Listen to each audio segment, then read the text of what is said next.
नमस्कार, मैं हूं संजय शर्मा। आप देख रहे हैं 4 PM न्यूज नेटवर्क। लाल किले पे स्वतंत्रता दिवस के अवसर पर जो प्रधानमंत्री बोलते हैं, पूरी दुनिया सुनती है। ये माना जाता है कि 140 करोड़ आबादी वाले प्रदेश के प्रधानमंत्री बहुत कुछ अच्छा बोलेंगे, मगर इस बार प्रधानमंत्री जी ने बहुत निराश किया। वो लच्छेदार भाषण, लुभावनी बातें, 2047 में ये हो जाएगा, वो हो जाएगा। कलकत्ता वाली डॉक्टर की महिला के लिए जो फांसी पे चढ़ा देना चाहिए, ऐसे रेपिस्ट करने वालों को कड़ी से कड़ी सजा देनी चाहिए।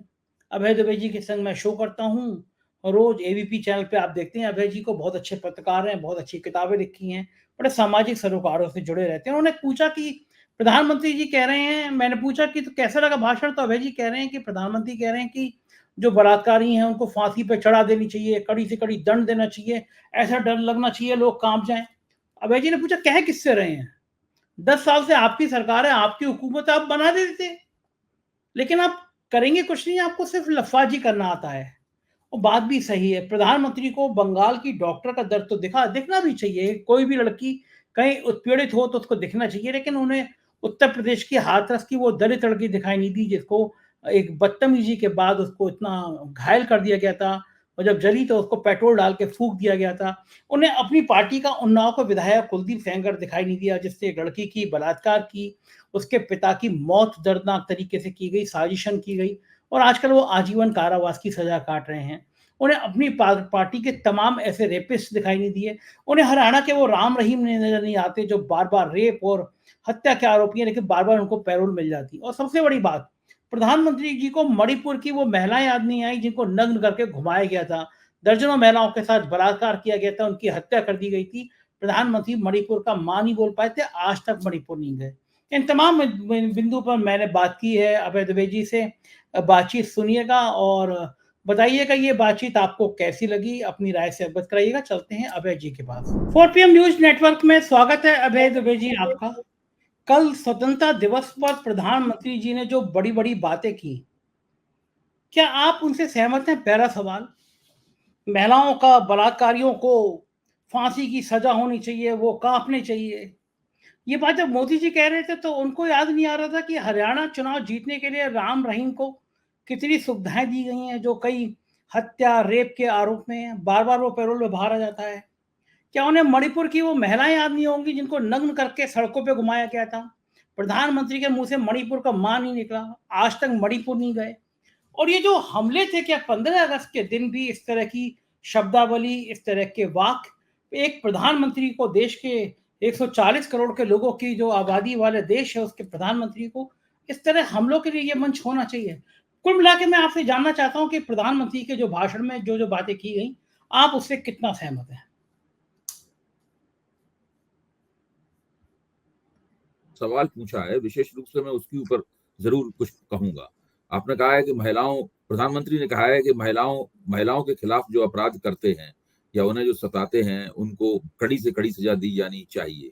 तो क्या वो किससे कह रहे हैं दी जानी चाहिए? क्या देश का प्रधानमंत्री कोई और है? ऐसा भी नहीं है कि वो कल प्रधानमंत्री पद की उन्होंने शपथ ली हो। 10 साल पूरे हो चुके हैं देश की सत्ता में उन्हें, और 12 साल वो गुजरात में मुख्यमंत्री रह चुके हैं।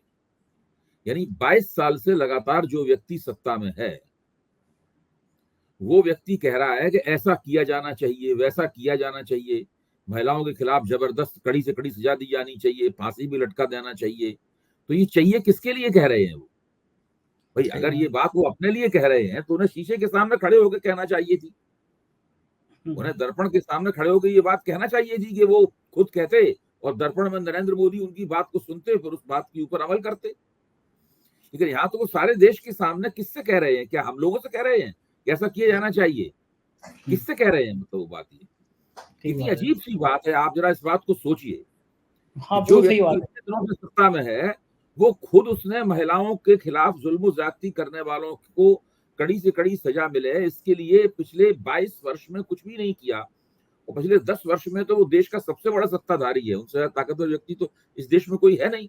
उन्होंने कुछ भी नहीं किया। आपको ध्यान होगा कि 2014 में जब प्रधानमंत्री के तौर पर उन्होंने पहली बार 15 अगस्त पर झंडारोहण किया था, तब भी लाल किले की प्राचीर से उन्होंने ये बात कही थी कि सारे सवाल स्त्रियों से ही पूछे जाते हैं, पुरुषों से सारे सवाल लड़कियों से ही पूछे जाते हैं, लड़कों से भी सवाल पूछे जाने चाहिए, तब भी उन्होंने इस तरह की बहुत ही उम्दा लगने वाली और आकर्षक लगने वाली लफाजी की थी। लेकिन उन्होंने उस दिशा में कोई संस्थागत प्रयास किया, कोई विधायी प्रयास किया, कोई लेजिस्लेटिव एक्ट उन्होंने किया?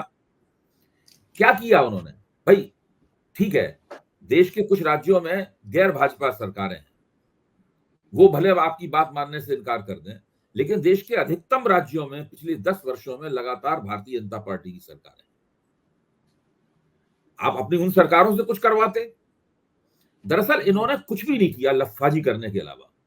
आपको ध्यान होगा जब निर्भया कांड हुआ था, तो निर्भया कांड में जो उत्पीड़िता थी, उस पीड़िता के ऊपर सर्वाधिक अत्याचार करने वाला व्यक्ति जो है वो तकनीकी रूप से नाबालिग था। तकनीकी रूप से नाबालिग होने की वजह से उसे पूरी सजा नहीं दी जा सकती थी कानूनन, जो इतना जघन्य अत्याचार करने वाले को मिलनी चाहिए थी। तब उस वक्त बहुत बहस चली थी कि कानून को इस तरह बनाया जाना चाहिए कि इस तरह के लोग भी उस सजा के दायरे में, सेक्सुअल क्राइम, महिलाओं के खिलाफ क्राइम, उस सजा के दायरे में आ सकें। तो उस निर्भया कांड के कारण जो कांग्रेस सरकार के खिलाफ असंतोष उमड़ा था, उसका फायदा तो नरेंद्र मोदी को चुनाव में मिला 2014 के। लेकिन उन्होंने तो वो भी नहीं किया, कुछ भी उसके बारे में भी कुछ नहीं किया।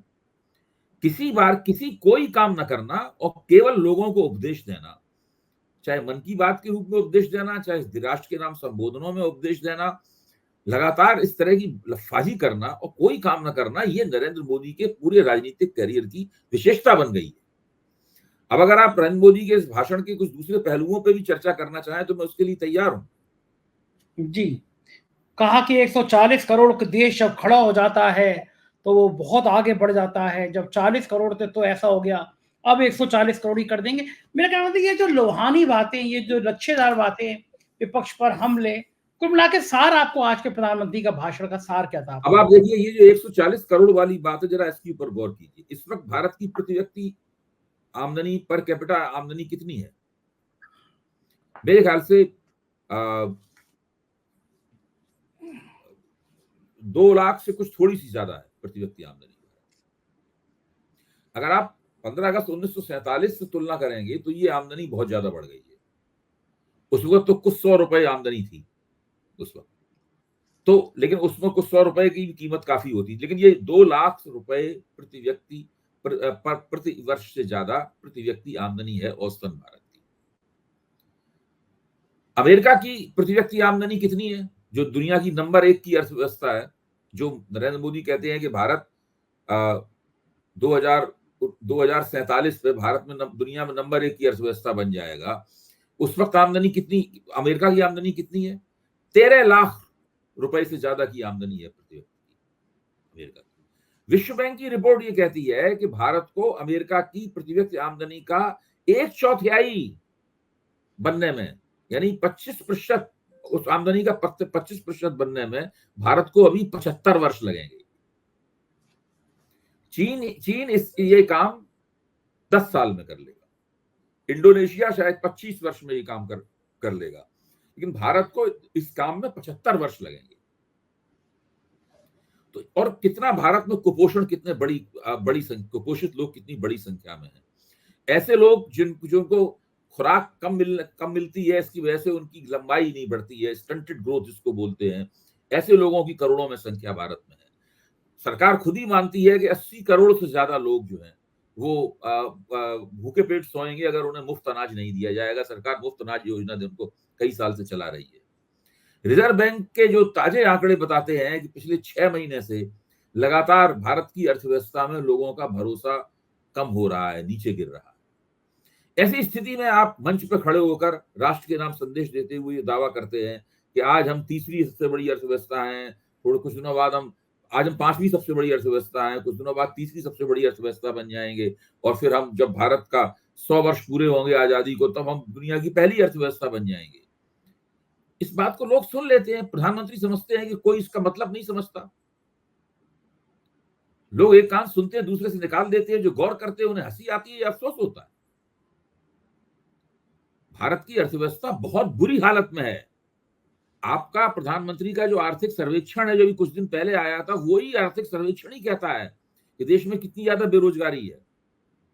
बजट में इस बात का रोना रोया गया है कि बेरोजगारी बहुत है और निजी क्षेत्र को सब्सिडी दी जानी चाहिए ताकि वो रोजगार सृजन कर पाए।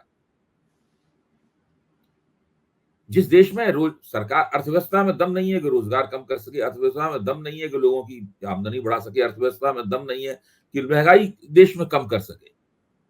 क्योंकि रिजर्व बैंक जब लोगों के भरोसे की जांच करता है कि अर्थव्यवस्था में कितना भरोसा है, तो मुख्य रूप से महंगाई, बेरोजगारी और आमदनी कम होना, यही 3 वो पहलू हैं जिनके आधार पर लोग ये कहते हैं कि हमारा अर्थव्यवस्था में अब पहले ऐसा भरोसा नहीं रहा।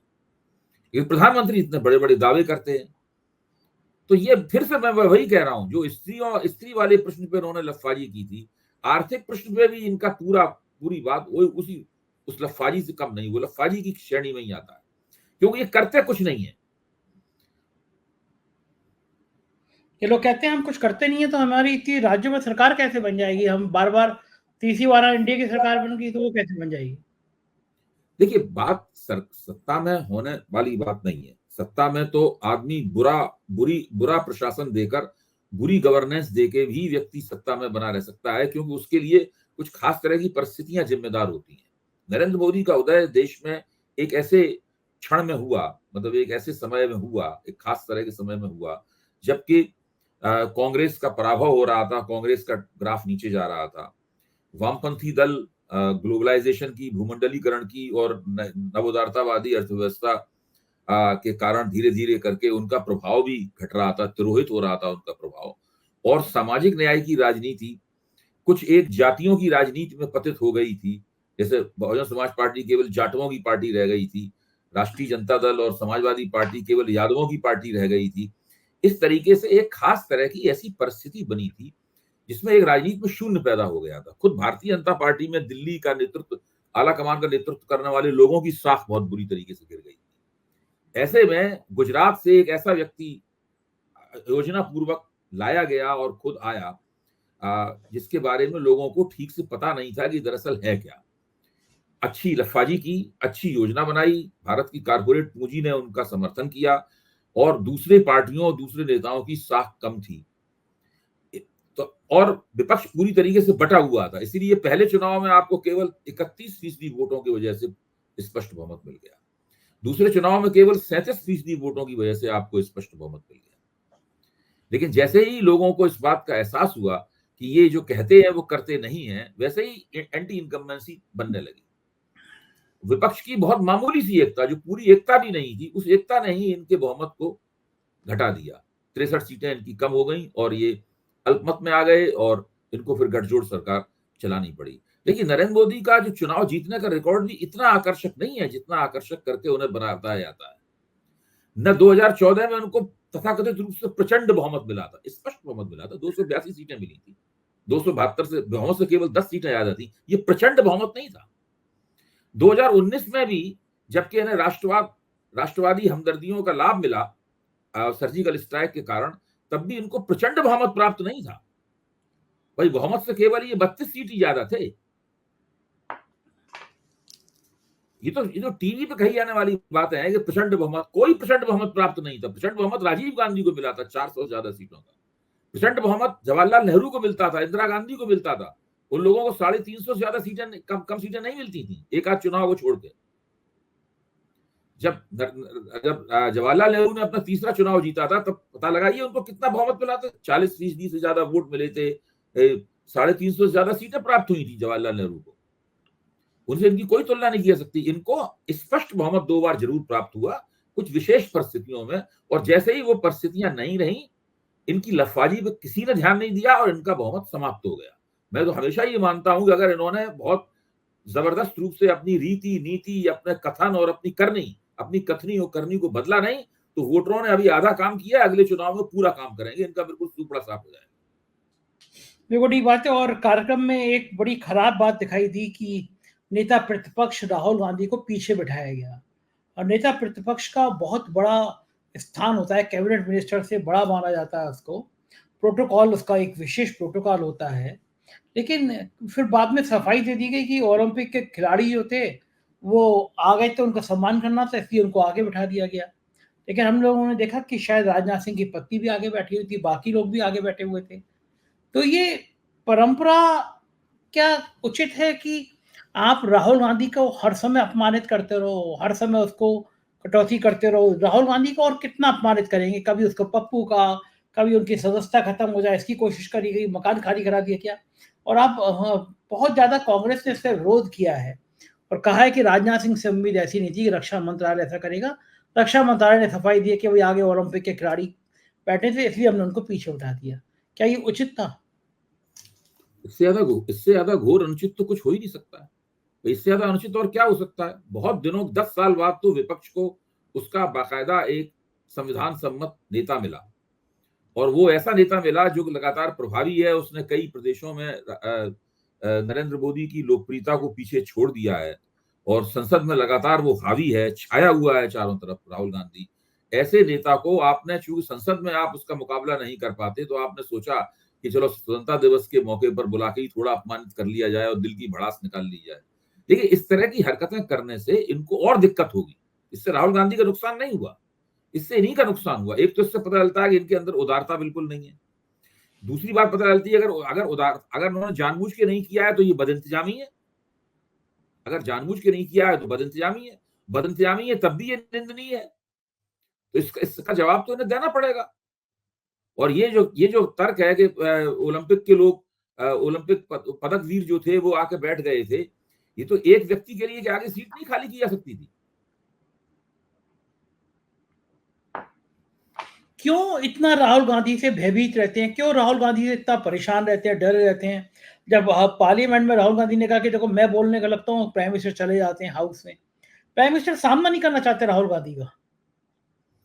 देखिए, राहुल गांधी को तो इन लोग पहले किसी कीमत पे मानते ही नहीं थे। मतलब 3 में ना 13 में राहुल गांधी को मानते ही नहीं थे। ये मानते थे कि भाई राहुल गांधी, और साथ में एक व्यंग ये चला करता था, लगातार एक ये कटाक्ष चलता था कि अगर राहुल गांधी बने रहेंगे विपक्ष में तो भारतीय जनता पार्टी को मुतबादिल फायदा होता रहेगा। इस प्रकार की बात कही जाती थी। इसलिए मजाक भी उड़ाया जाता था, अपमानित भी किया जाता था, और साथ में कहा जाता था कि हमें तो ऐसा ही नेता चाहिए, ऐसा नेता बना रहेगा तो उसके मुकाबले में जब नरेंद्र मोदी की शख्सियत को रख के देखा जाएगा तो नरेंद्र मोदी की शख्सियत का और मूल्यवर्धन होगा, और उसमें बढ़ोतरी होगी। इस प्रकार की बात टीवी पे कही जाती थी, खुल के कही जाती थी। ऐसी बात नहीं कि वो केवल मन में रहती हो। आज स्थिति बदल गई है। आज राहुल गांधी भारी होते जा रहे हैं नरेंद्र मोदी के मुकाबले। उनकी शख्सियत लोकप्रिय भी हो रही है, उनकी बातों का इनको जवाब नहीं आता, बीच-बीच में खड़े होकर सफाइयाँ देनी पड़ती हैं प्रधानमंत्री को, गृह मंत्री को, रक्षा मंत्री को सफाइयाँ देनी पड़ती हैं। तो ये जो एक इस तरह की स्थिति है, इसमें ये कोई भी मौका देख के राहुल गांधी को अपमानित करने की कोशिश करेंगे, जो उन्होंने अभी स्वतंत्रता दिवस समारोह में की। मेरा मानना है कि इससे इनको लाभ नहीं होगा। इनको उदारता दिखानी चाहिए, और ये जो राहुल गांधी को बालक बुद्धि कहा, उसका भी जवाब कांग्रेस ने बहुत कड़ा दिया। सदन में खड़े होकर ये कहा कि संविधान मुझे बताता है कि मैं विपक्ष के नेता को गंभीरता से लूं, लेकिन ये तो गंभीरता से लेने योग्य नहीं है। इस प्रकार की जो बातें कही जाती हैं, इस तरह की बातें बताती हैं कि अभी तक आपका मानस नहीं बदला है। बदली हुई राजनीतिक परिस्थिति को आप स्वीकार करने के लिए तैयार नहीं है, और पुराने ढर्रे की राजनीति करना चाहते हैं, जबकि देश की राजनीति पूरी तरीके से बदल चुकी है।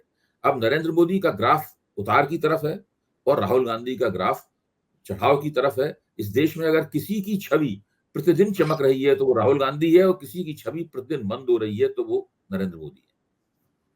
देखो ठीक है ना। और क्या लगता है आपको हरियाणा, महाराष्ट्र, झारखंड के जो अभी तक के रुझान है, जो बातचीत है, जो संकेत साफ आ रहे हैं, वो लग रहा है कि बीजेपी शायद तीनों राज्य हार जाएगी चुनाव से। ऐसा लग रहा है लोगों से बातचीत के आधार पर।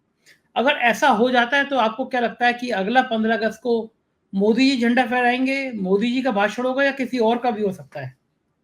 देखिए, अगला 15 अगस्त आएगा तो उसमें दिल्ली का चुनाव भी आ जाएगा। दिल्ली का चुनाव अगले साल फरवरी में होगा। तो अगर मोदी जी 4 चुनाव लगातार हारते हैं, अगर भारतीय जनता पार्टी 4 चुनाव लगातार हारती है, झारखंड और महाराष्ट्र, हरियाणा और दिल्ली के चुनाव लगातार हारती है, तो फिर अगला 15 अगस्त तक आते-आते भारतीय जनता पार्टी के जो सहयोगी दल हैं, वो भी सोचने लगेंगे कि भाई इस पार्टी के साथ बहुत देर तक नहीं चल सकते, इस नेता के साथ बहुत देर तक नहीं चल सकते, क्योंकि इनका भविष्य उज्जवल नहीं है। कुछ भारतीय जनता पार्टी के अंदर मोदी जी के नेतृत्व पर सवालिया निशान लगने शुरू हो जाएंगे। उस वक्त तक भाजपा को एक नया अध्यक्ष भी मिल जाएगा। जैसा कि हम लोगों ने कल चर्चा की थी, वो राष्ट्रीय स्वयंसेवक संघ की पसंद का अध्यक्ष होगा, तो मोदी जी के हाथ से वह भारतीय जनता पार्टी भी निकल जाएगी, जिसको इन्होंने आज तक कैप्चर कर रखा है। तो उस परिस्थिति में इनके लिए अपने रंग रुतबे को, जो पहले से ही इसके अंदर गिरावट आ रही है, और भी कायम रखना बहुत मुश्किल हो जाएगा। तो कह अच्छा, नहीं सकते 2025 के 15 अगस्त तक देश की राजनीति कौन सी करवट ले चुकी होगी। बिल्कुल ठीक कह रहे हैं। और अगर ऐसी करवट लेगी तो लॉटरी किसकी लगेगी, गडकरी की या राजनाथ सिंह की? नहीं, ये तो इस बात पर निर्भर करता है कि राष्ट्रीय स्वयंसेवक संघ क्या चाहता है, क्योंकि गडकरी और राजनाथ सिंह तो वो करेंगे जो राष्ट्रीय स्वयंसेवक संघ चाहे। संघ जो चाहेगा फिर उस तरीके से होगा।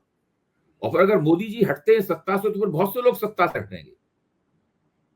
जैसे कौन कौन? अमित शाह, वो सत्ता में नहीं रहेंगे। जगत प्रकाश नड्डा, वो सत्ता में नहीं रहेंगे। कई ऐसे बहुत से लोग हैं। पीयूष गोयल, मुझे नहीं लगता कि उसके बाद उनको कोई मंत्री पद देगा मोदी जी के हटने के बाद में, क्योंकि ये वे लोग हैं जो जुड़े हुए, जिनका उद्गम तो राष्ट्रीय स्वयंसेवक संघ में है, लेकिन जो मोदी के साथ रहते रहते संघ से इतर उन्होंने अपनी वफादारियां विकसित की हैं, और एक व्यक्ति के प्रति अपनी वफादारियां विकसित की हैं उन्होंने, और इसका दंड तो भोगना ही पड़ेगा। अच्छा, मैं कभी-कभी सोचता हूँ अभय जी, कैसा लगता होगा प्रधानमंत्री को? ये ख्याल आता होगा कि अगर ये 3-4 राज्य हार गए, तो हमारी पार्टी के अंदर बगावत हो सकती है, हमें हटाने की बात हो सकती है। ये सब ख्याल तो आते होंगे, इंसान है वो भी, जैसे मैं और बिल्कुल, आप। बिल्कुल, सारे ख्याल आते होंगे। बेचैनियां बहुत स्पष्ट हैं। ये पूरी कोशिश करेंगे जब तक भाजपा को नया अध्यक्ष मिले जो संघ की पसंद का होगा, तब तक उत्तर प्रदेश से योगी आदित्यनाथ को हटा दें, क्योंकि उसके बाद फिर योगी आदित्यनाथ को हटाना इनके लिए और मुश्किल हो जाएगा। उत्तर प्रदेश की सरकार पूरी तरीके से, क्या नया अध्यक्ष आते ही उत्तर प्रदेश की सरकार, आप समझिए, बिल्कुल आजाद हो जाएगी मोदी के प्रभाव से। फिर एक भी बात नहीं, मोदी आदित्यनाथ वैसे भी इनकी ना के बराबर बातें मानते हैं, एक भी बात नहीं मानेंगे। वो जो इनके साथ इनकी तस्वीर भी छपती है, तस्वीर से भी मोदी जी हट जाएंगे, केवल आदित्यनाथ की तस्वीर रह जाएगी। तो इनका तो बहुत खराब हाल होने वाला है। कितना ये एक ही डराने तरीके वाली से बच सकते हैं, एक ही तरीके से बच सकते हैं कि ये विधानसभा चुनावों में अच्छा प्रदर्शन करें, जिसकी संभावनाएं बहुत कम है।